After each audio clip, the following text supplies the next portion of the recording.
hesho adduunyada garabsato dayaxa guudkiisa degay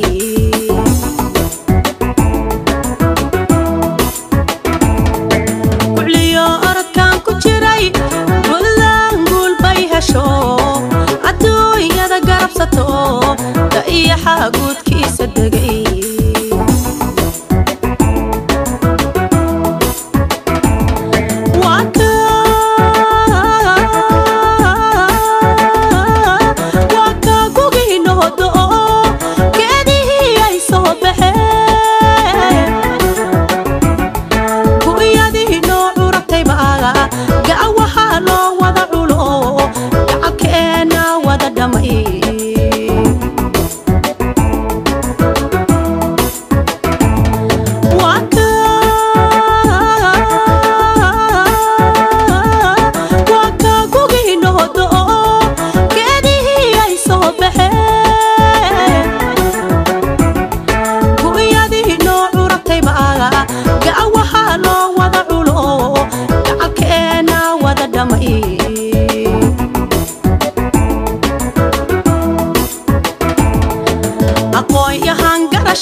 geediga wado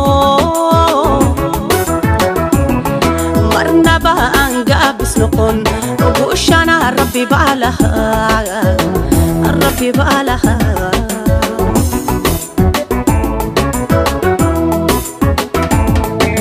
aqoonyahan garasha dheer geesiba geediga wado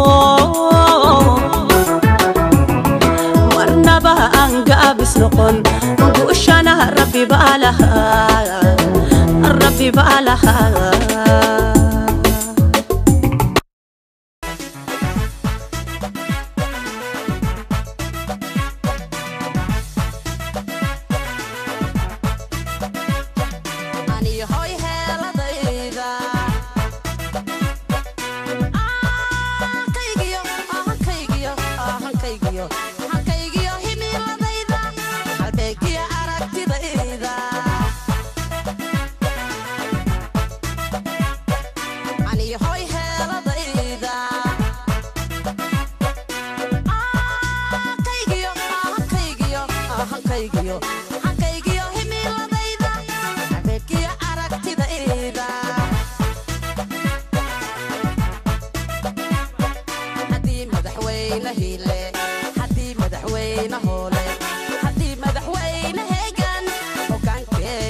hamiyo garashadayda awraarkiyo qeexidayda aniga hoy hilaadintayda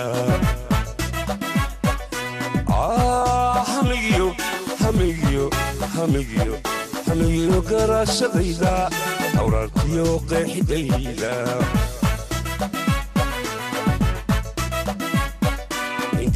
sahmintayda xukunka maansadayda halaala caraarinteeda xaqiiqaasuu hogaanshay gudbaan waa taagaatee hobeeya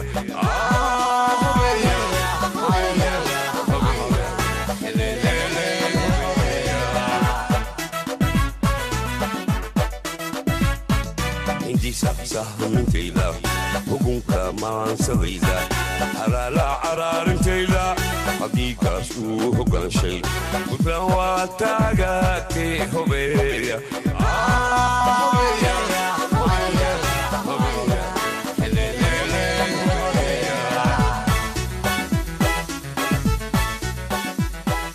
إن شاء الله وحن كسر دويننا أخرنتا قوامدي الشركة نور شراء عثمان فليتفضل نور شراء عثمان شروينها وضتشق بونتلان قال كعيوشان يلباتن إلى يسقال يلباتن بيش أغسطس لبكون يشان يطبن قوانا ذا شروينها وضتشق بونتلان وجهك كواد أرر iyadoo laga duulayo baahida ay dadweynaha reer Puntland u qabaan shirweyne ay kaga wada tashadaan ayahooda isla markaana dib ugu milicsadaan ujeedooyinkii iyo himiladii ay u dhisteen dawladda Puntland 17 sano ka hor waxa magaalada Gaalkacyo ku qabsoomay 25 ilaa 29 bisha Agoosto 2015 wajigii koowaad ee shirweynaha wada tashiga ee Puntland shirweynaha waxa kasoo qayb galay 230 qof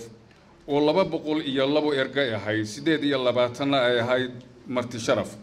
kuwaasoo metelaya guud ahaan bulshada Puntland waxaana looga wada hadlayaa arrimo ay ka mid yihiin xoojinta midnimada iyo jiritaanka Puntland adkaynta nabadda iyo xasiloonida iyo taabagelinta nidaamka xisbiyada badan haddaba shirweynaha wada tashiga Puntland waxa laga lahaa 3 ujeedo oo kala ah in la adkeeyo midnimada bulshada Puntland iyo isku xirka ummadda oo ay ka mid yihiin qurba joogta iyada oo laga duulayo rabitaankii iyo mabaadi'dii lagu aasaasay Puntland ku 998 lana tixgelinayo duruufaha jira labo in laga tashado maaraynta khilaafaadka ku salaysan khayraadka dabiiciga ah siyaasadda iyo aanada saddex iyada oo laga ambaqaadayo rabitaanka bulshada Puntland iyo hoggaankeeda in si dhab ah didibada loogu taago nidaamka xisbiyada badan dib la noo bilaabo shirweynaha wada tashiga Puntland waxa uu ka kooban yahay 4 waji oo looga arinsanayo arrimaha kor ku xusan ee aan soo sheegay waxayna kala yihiin shirarkaasi wajiga koowaad oo ay isugu yimaadeen dawladda iyo xubno wakiil ka ah ururada bulshada rayidka ee Puntland oo ka dhacay magaalada Gaalkacyo wajiga labaad oo ay isugu iman doonaan hoggaanka dhaqanka ismada Puntland oo ka dhacay doona magaalada Qardho wajiga saddexaad oo ay isugu iman doonaan wakiil metelaya qurba joogta reer Puntland kana dhici doona magaalada Garowe iyo shirka ansixinta oo ay ka qayb gali doonaan xubno laga soo xulay ka qaybgalayaashii 3 waji ee hore kana dhici doona magaalada Garowe kaasi oo noqon doona gunaanadka shirweynaha wada tashiga Puntland labo go'aanada shirweynaha wada tashiga Puntland wajiga koowaad 2.1 himilada Puntland shirweynuhu isagoo garoosan himilada Puntland lagu aasaasay ay ahayd in shacabku helo haykal dawladeed oo dhameystiran daboolana baahida bulshada Puntland baadi goobana qaran Soomaaliyeed oo ku dhisan nidaam federaali ah shirweynaha wada tashiga Puntland wuxuu garowsaday dhibic in lagu guuleystay dhameystirka haykalkii dawladnimo ee Puntland inkastoo ay tabashooyin jiraan dhibic in lagu guuleystay baadigoobkii qaranka Soomaaliyeed iyadoo la dhisay dawladdii ugu horeysay ee federaali ah 2004 waxaana xigtay tii la dhisay 2012 shirweynuhu waxa uu garowsaday in Puntland xoog xoolo iyo maskaxba ay gelisay helitaankii dawlad Soomaaliyeed oo ku dhisan nidaamka federaaliga ah lana gaaray hase ahaatee aysan ka helinin xuquuqdii iyo mudnaantii ay ku lahayd shirweynuhu waxa uu go'aamiyay in Puntland iyo dawladda federaaliga ahi ay soo afjaraan khilaafaadkooda siyaasadeed si loogu gudbo dhisme qaran Soomaaliyeed oo ku dhisan sinaan cadaalad iyo horumar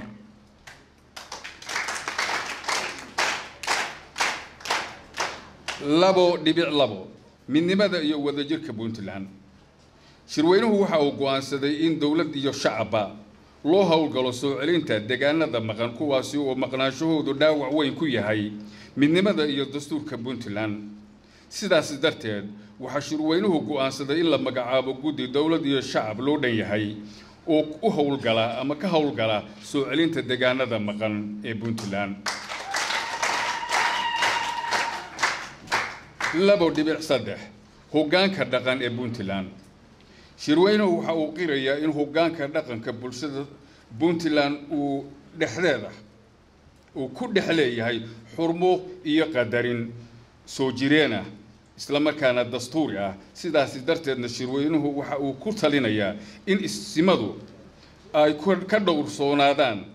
ku milanka arrimaha siyaasadda oo sharaftooda iyo haybadooda wuxuu dhimi karaa kuna ekaadaan doorkooda dhaqan ee shariifka ah 2.4 qurba joogta Puntland shirweynuhu waxa uu goroosaday in maalqabeenka aqoon-yahanada iyo guud ahaanba qurba joogta Puntland ay wax badan qabteen guud ahaan iyo gaar ahaanba haddaba shirweynuhu waxa uu uga mahad celinayaa waxqabadkooda wuxuuna shirweynuhu isla markaasi ugu baaqayaa in maalqabeenada iyo aqoon-yahanada qurba joogta reer Puntland ay maalgashadaan dhulkooda dawladuna ay u sahasho sharciyadii iyo tahsiilaadkii dhiirigelin lahaa 2.5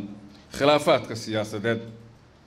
khilaafaadka siyaasiga waxaa looga hortagi karaa dawladda oo shuruucda dalka hirgelisa lagana gudbo hab siyaasadeedka ku dhisan qabiilka loona gudbo nidaamka xisbiyada badan si dhaqso badanna ama sida ugu dhaqsaha badanna loo hirgeliyo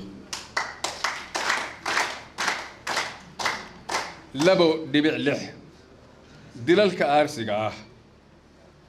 faldambiyeedyada keena dil ama dhaawac shirweynuhu waxa uu go'aamiyay in lagu xalliyo shareecada islaamka sida dilka magta dhaawaca 2.7 khilaafaadka khayraadka dabiiciga ah shirweynuhu waxa uu garowsaday in dhulka lahaanshihiisa ay dadweynuhu leeyihiin dawladuna wakiil uga tahay ku dhaqankiisa iyo maamulkiisaba ha ahaado dhul daaqsimeed cilbiyood dhul beereed iyo dhulka magaalooyinka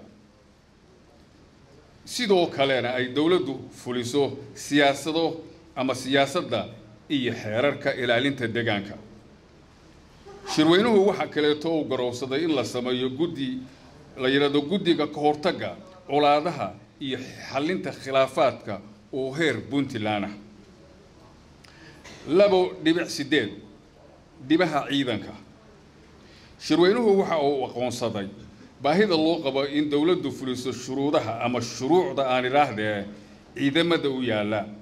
ciidankuna ay noqdaan ciidan qaran oo dawladdu damaanad qaado xuquuqdooda iyo agabkooda dibaha ciidanka gudihiisa ama dibadiisa ka dhaca waa inay beelaha dib ugu soo noqon ee dawladdu hab sharciga dalka ku waafaqsan ay ku xalliso waana in dawladdu ay la timaado siyaasad cad oo ay ciidanka ku qoranayso kuna hawlgelinayso 2.9 geedi socodka dimuqraadiyadda Puntland shirweynuhu isagoo garowsan in dimuqraadiyaddu ay tahay nidaam lagu gaaro in lagu fuliyo adeega bulshada oo ku dhisan sinaan cadaalad hufnaan iyo isla xisaabtan kuna yimaada rabitaanka shacbiga iyagoo dooranaya cidda hogaaminaysa si waafaqsan diinteenna dastuurkeenna iyo dhaqankeenna suuban haddaba shirweynuhu wuxuu go'aamiyay in si degdeg ah loo magacaabo guddiga doorashooyinka si uu u guto waajibaadkiisa hoos ku qoran aan soo sheegayo dhamaystirka shuruucda doorashooyinka ba wacyigelinta bulshada ee arrimaha doorashooyinka iyo diiwaangelinta codbixiyayaasha 2 in la dhiso maxkamaddii dastuuriga ahayd 3 in la magacaabo guddi daraasaad iyo qiimayn ku sameeya kororka iyo xadayn la'aanta ama xuduud xadayn la'aanta degmooyinka iyo gobollada Puntland 2.10 arrimaha dhaqaalaha iyo garsoorka si loo gaaro ama loo fuliyo dhammaan go'aanada kor ku xusan shirweynuhu wuxuu go'aamiyay in si cilmiyaysan loo horumariyo dhaqaalaha iyo garsoorka dalka isla markaana la madax baneeyo xisaabiyaha idman la tayeeyo xafiiska hanti dhowrka guud la tayeeyo maamulka maaliyadda guud la tayeeyo garsoorka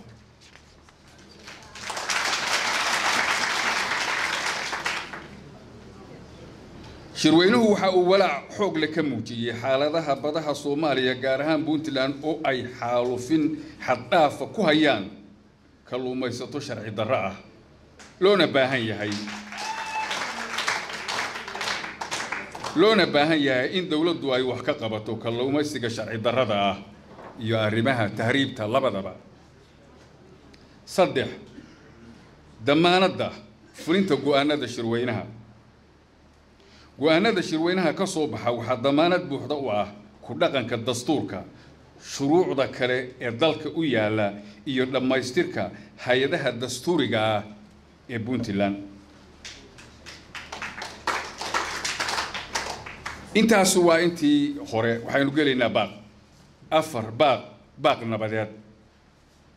kadib wadatashi falaqayn iyo dib u eegis lagu sameeyay himiladii midnimadii iyo wadajirkii Puntland lagu dhisay lana garowsaday saamaynta colaadda beeleedyada iyo khilaafaadka bulsho ee ay keeneen siyaasadda khayraadka dabiiciga ah iyo aanadu shirweynaha wadatashiga Puntland ee wajiga koowaad ee ku soo gabagaboobay magaalada Gaalkacyo maanta oo Sabtida 29 bisha Agoosto 2015 wuxuu baaq u soo jeedinayaa bulshada Puntland shirweynuhu waxa uu guud ahaan ugu baaqayaa bulshada Puntland in ay ku wada noolaadaan nabad midnimo iyo iskaashi una hoggaansamaan dastuurka iyo dawladnimada Puntland gacanna siiyaan hay'adaha amniga iyo garsoorka si loo xoojiyo nabadda wadajirka ummadda iyo hirgelinta sharciga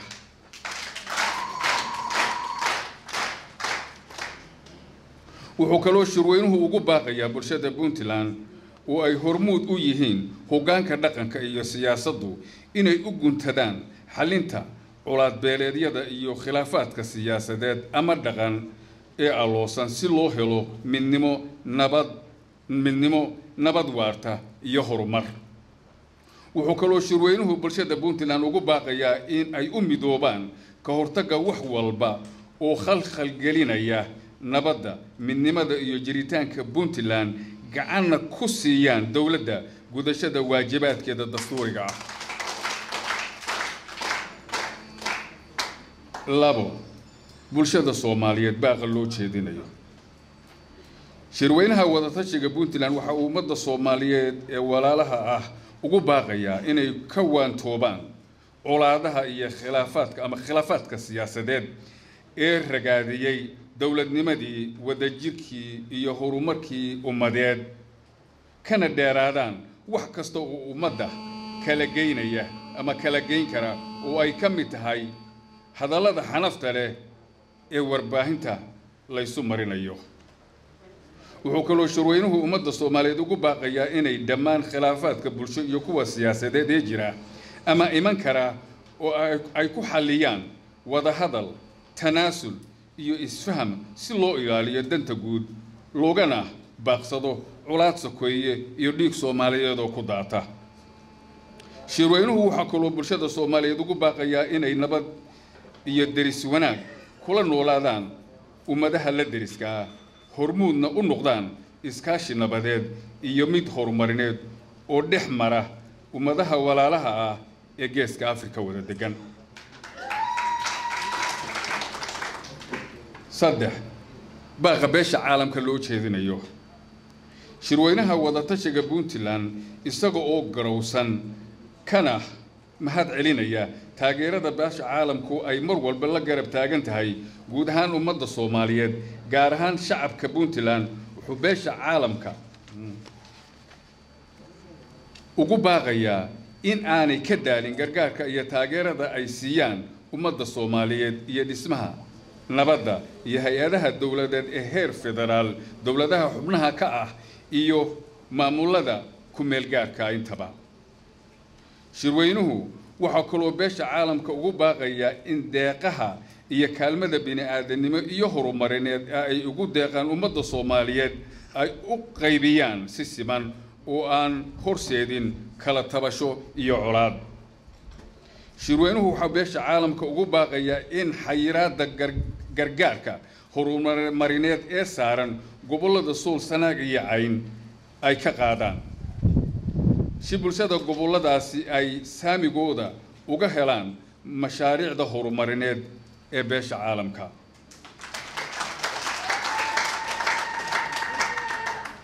gabagabadii shirweynuhu waxa uu uga mahad celinayaa dawladda Puntland oo hormuud u yahay madaxweyne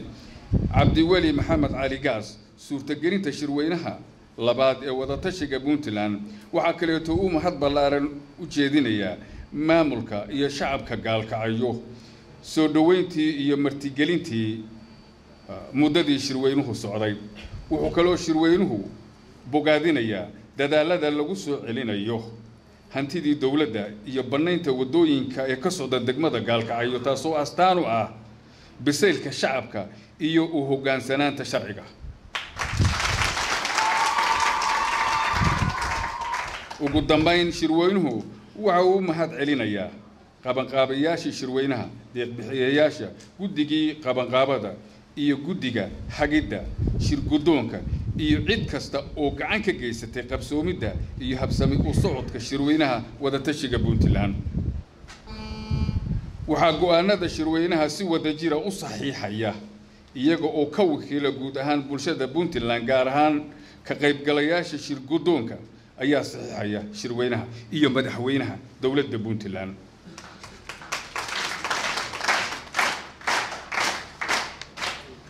shirgudoonka shirweynaha haddii aan taxo magacyadooda waxa weeye Cabdiraxmaan Diiriye Qoorad oo ah gudoomiye Caasha Cismaan Ismaaciil gudoomiye ku xigeen Yaasiin Cabdi Saamad Cumar xoghayn Axmed Maxamed Jibriil xubin Cali Daahir Cilmi xubin Yaasiin Artan Maxamed xubin iyo madaxweyne Cabdiweli Maxamed Cali Gaas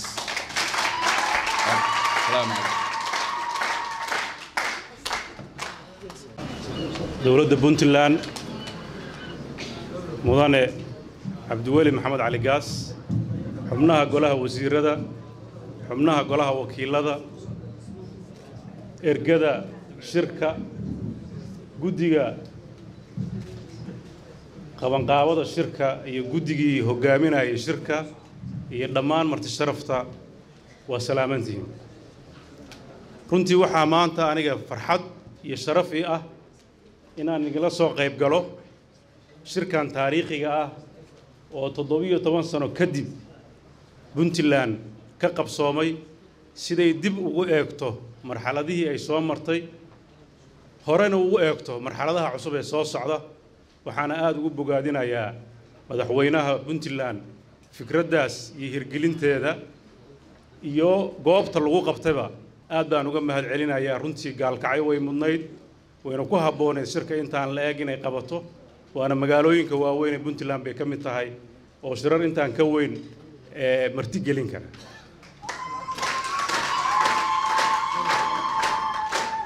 runtii intii aanan dhageysan go'aamadii aad soo saarteen muddada 5 bir ay u fadhideen waxaan islahaa wax badan aad ku kordhisid laakiin waxa ay soo baxay inay waxba idan hambayn meel walba oo habboonayd in laga hadlana aad ka hadasheen runtiina waxa ka soo baxay dukumeenti aad u qiimo badan oo tilmaamaya sidii Puntland loo horumarin lahaa dowrka Puntland ay kaga leedahay Soomaaliyana qayb looga qaadan lahaa waxa aad ugu faraxsanayn inaan halka maqlo in himiladii Puntland ay ahayd inay dhalato dawlad federaal Soomaaliya inay kaalin mugle ka qaadatay oo 17 sano kadib iyadoo ay dhalatay ay maanta halka dib ugu shirayaan maanta waxa la gudboon dadka reer Puntland sidii loo taabagelin lahaa dawladda federaalka dhismaheedii waqti badan baa ku soo baxay hanti fara badan oo reer Puntland ku soo baxday dhiig fara badan oo reer Puntland ku baxay laakiin waxay u baahan tahay taabagelin iyo toosin iyo horumarin waxa xaqiiqo ah bulshada reer Puntland inay bulshada Soomaaliyeed meel muhiim ah uga jirto waxay muujiyeen dawladnimo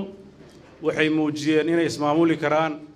waxaana dad badan oo Soomaaliyeed aaminsan yihiin inay dalkan samata bixin karaan waxaan aad inugu boorinayaa madaxda iyo shacabka reer Puntland in xaaladda dalka Soomaaliya maanta maraya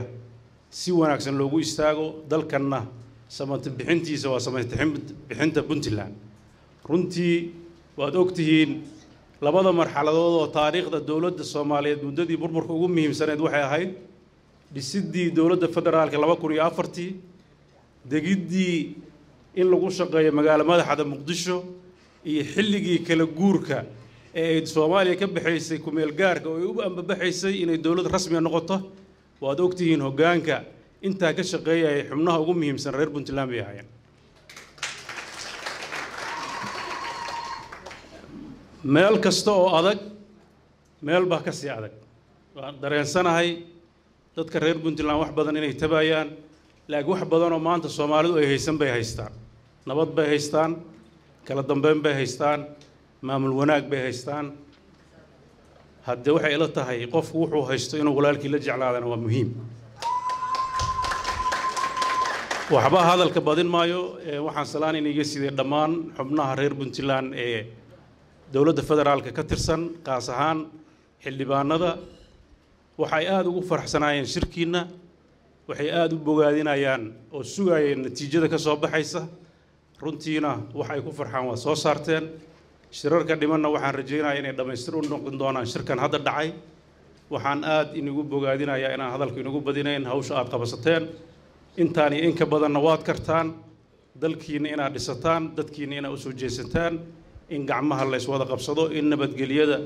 iyo midnimada iyo horumarka laga shaqeeyo aad baan idin salaamaya waa mahadsantiin aad iyo aad baan ugu faraxsanahay shirkan aad baa barwaaqa uga dhacday iyo wax wanaagsan waxaan uun ku korin lahaa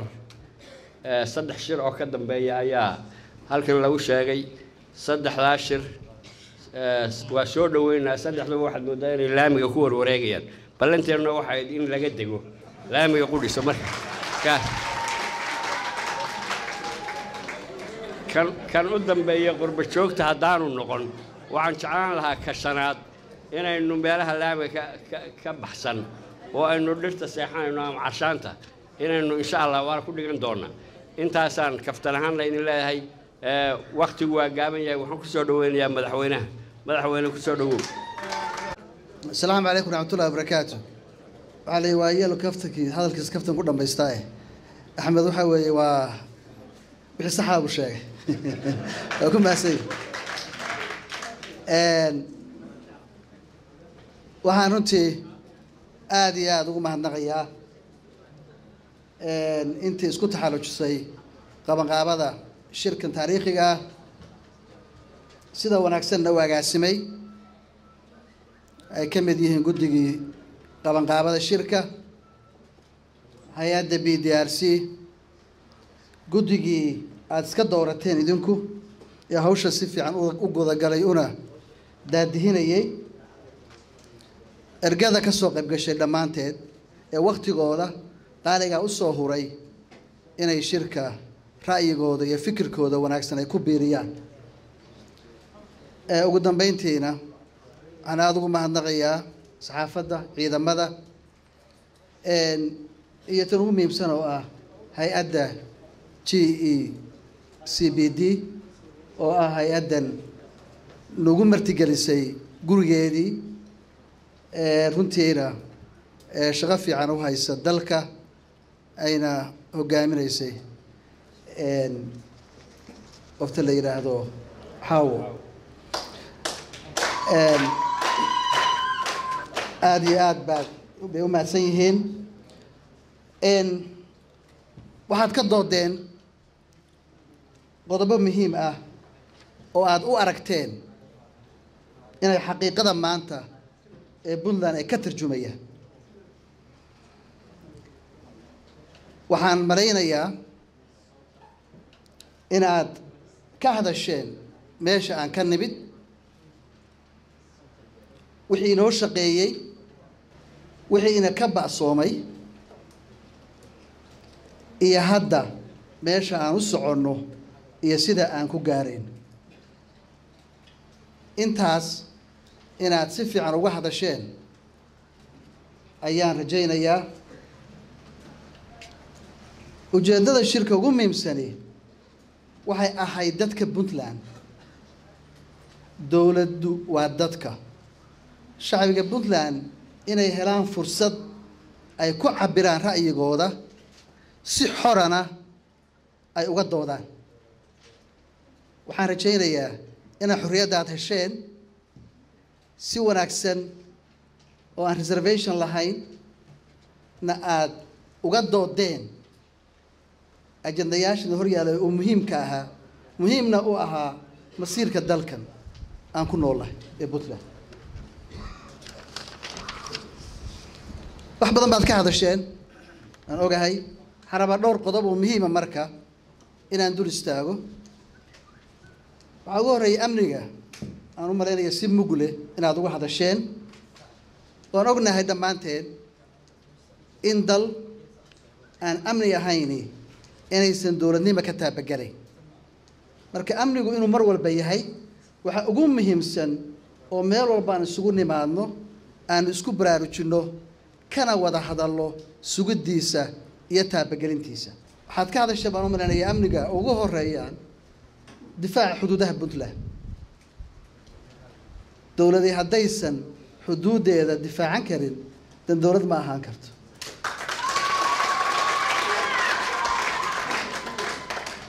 waxaan u malaynayaa inaad ka hadasheen hubka sharci darrada ah ee dalka lagu haysto dowladnimadu waxaa la yidhaahdaa waa cidda keliya ama hay-adda haykalka keliya ee xaq u leh inay hub haystaan monopoly power on violence waxa la yidhaahdo ayada ayaa xaq u leh laakiin haddiiba shacbigii dowladdii ka xoog bataan dee see dowladnimo u jiraysaa marka ma jirayso haddii shalay meeshii buntuka kooyo tobanlaha iyo tooreyda lagu dagaalamayey maanta qabiiladu ay isu soo gurtaan baroonno maxaa dhacay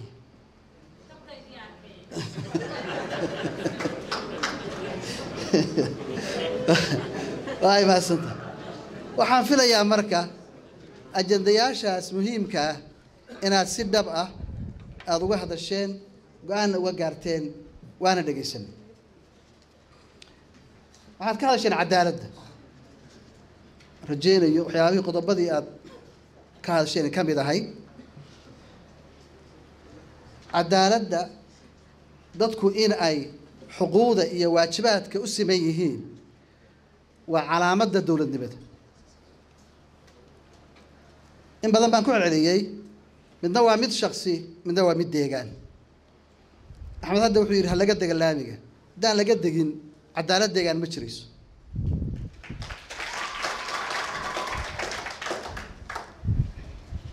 laakiin hal baan bartay waxaan ogaaday cadaaladda in nin walba isagu si gaar u yaqaan markay qabiiladu kuu yimaadaan ay aniga imaanayaan kii xildhibaanka lahaa oo wasiirka lahaa oo maareeyaha lahaa oo agaasimaha guud lahaa ayaa dulba tirsanaya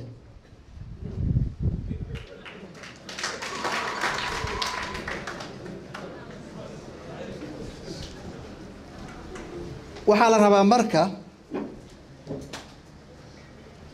waxayna mar walba kaa codsanayaan dadku inaad cadaalad ku shaqayso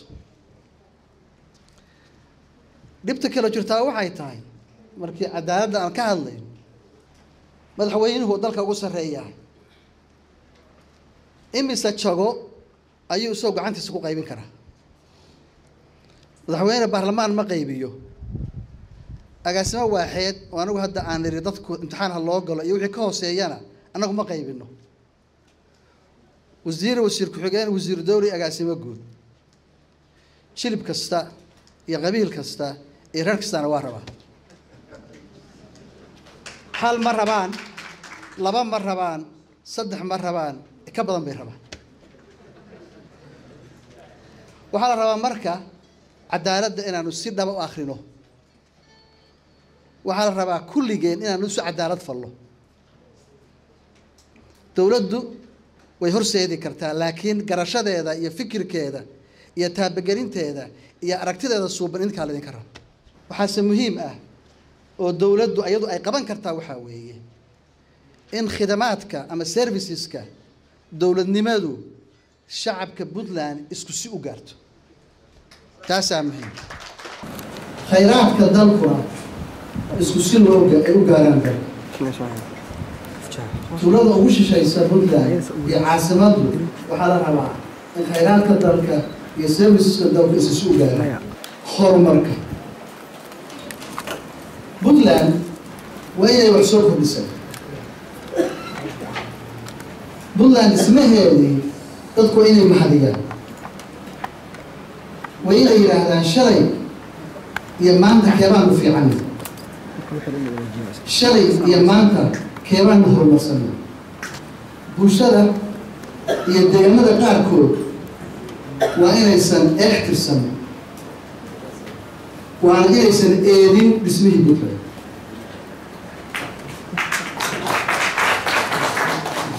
dhul aanu lahayn Puntland ka hor ayaa maanta haysta Puntland oo dhisnay dhulkii Puntland ahaa ayaa maanta aaminay kaabayaasha dhaqaalaha waa inaan ku dadaalnaa qofkii Puntland u soo socdaahay waa inuu si sharaf iyo raaxo leh uu ku yimaado Puntland qofkii badeeco keensanaya waa inuu helaa dekad mug leh oo badeecada ka degsado waa inaan la oran containerkaagii boosaasalma keeni jid dadka iyo dunyada Puntlandba ay maraan oo si wanaagsan u maraanna waa inaanu helnaa dimuqraasiyadda Soomaaliya waxay leedahay taariikh fiican ee doorasho iyo dimuqraasiyadeed waa la socotaan 1960kii ilaa 1969kii wax aanu lahayn dowlad dimuqraatiga oo dhab ah ceebo aysan lahayn ayaa dowladda laga sheegaa waxaa idinku filan waxaa weeye 9 sano hal qof oo Soomaali ah oo ra'yigiisa ama fikirkiisa u xiraan oo soo jiray waxaa dhacday in madaxweynayaal si nabad ah midna xukunka ka dago midna uu si nabada xukunka lagu wareejiyo garanaysaan Cabdishiid Cali Sharmaarke iyo Aadan Cabdulcasiis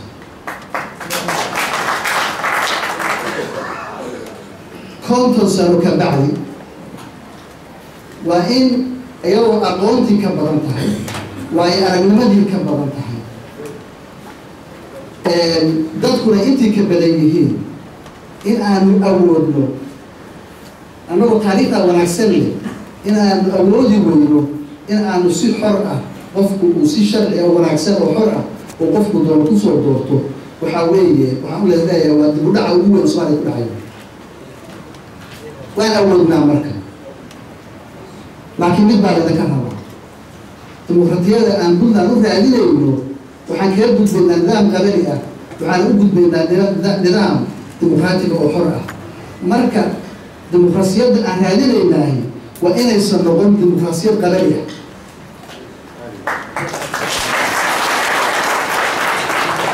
xisbiyada aad soo dooranaysaan ama aad soo dhisanaysaan waa inaysan sumadii geelina lahayn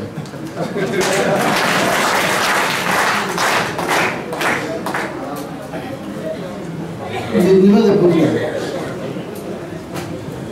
waxa aad ka hadasheen maanta oo dhan ishiyada aad falanqayseen oo aan ku dhuminay waqtiga tirada badan ma hirgelayaan haddaan la helin midnimo puntland ma suurtoobaya puntland mararka qaarkood waxay leedahay cadow soomaalidu waxay tiraahdaa haddii cadowgaagu bato xuduudaada la mideeya waxay u baahan tahay puntland wax kasta oo dhiba oo jira mid nabade mid security iyo mid dimuqraasiyadeed iyo mid horumarineedba waxay kaga gudbi kartaa midnimo iyo wadajir go-aamada aad isku raacday shirweynaha annana waa idinku raacnay annagaa saxiixay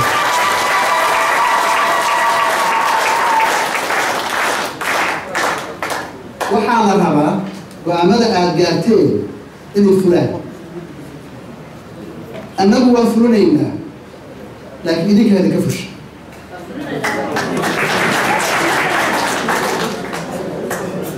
shirkan waxaa xigi doonaa shirkii isimada waxaan rajaynayaa shirkaasi meesha adinku keenteen inuu wax ku daro ka bacdina aan u gudubno shirki kale ee diasporada amase dadka qurba joogta ah qurba joogteennu waa noo muhiim waxaan u baahannahay aqoontooda waxaan u baahannahay dhaqaalahooda waxaan u baahannahay waayo aragnimadooda waxaan u baahannahay fikirka dawliga ay ka qaateen kana barteen dhulka horumar ay ku noolyihiin kabacdina waxaan isugu imaan doonaa shirka gabagabada ah ee go-aamada kala dambaysta ahi kaga soo bixi doonaan garowe haddii ilaahay yidhaahdo waxaan rajaynayaa in 5 sano ka bacdi ama 10 sano ka bacdi ay puntland isugu timaado shirkan ka duwan waxaan rajaynayaa ishiyada maanta a ka hadasheen iyo dhibta maanta jirta annagoo ka gudubnay ka bislaanay ka weynaanay xallinay inaan isugu nimaadno shirka guriga waxaan rajaynayaa problemyada markaa jiri doonaana inay yihiin kuwa maanta ku ahayna ka duwan kana sahlan aanna ku noqon caqabad horumarka iyo midnimada puntland aada iyo aad baad u mahadsantihiin guul iyo khayr baan idin rajaynayaa asalaamu calaykum waraxmatullahi